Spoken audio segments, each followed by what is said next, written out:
your viewers and listeners. Now, Haaretz has reported it, Yeriot has reported it, Israeli papers, ABC News, the United Nations, the BBC. I would love to know why you have never reported, never mentioned it once on that. Question number one. Question number two. This report reveals that the BBC has only once, in passing, mentioned the Dahia, and you cannot understand what is going on in Gaza, has been going on for the last almost 2 years, without knowing that the Dahia doctrine is an official Israeli doctrine which licenses indiscriminate destruction of civilian assets, including people, in order to terrify the other side into resistance. The BBC has never once mentioned, except in passing, why not?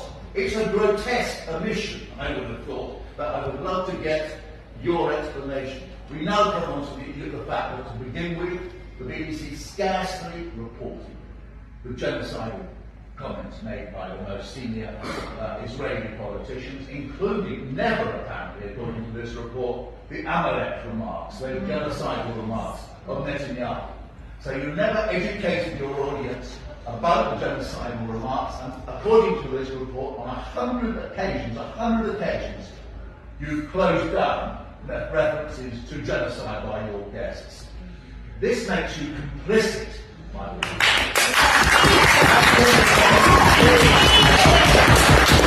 You're part of the discussion of these immensely grave matters.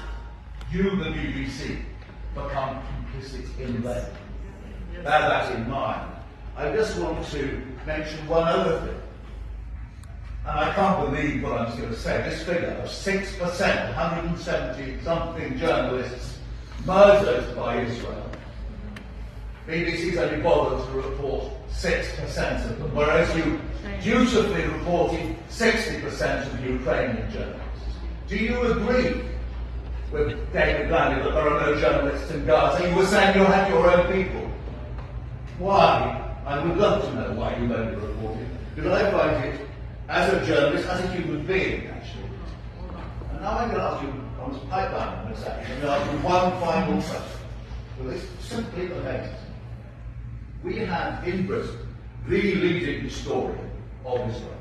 His name is Avi Shleim. You won't have heard of it because you've never brought him on your channel. Avi Shleim is the leading historian. He's written more authoritative books about the history of Israel than anybody else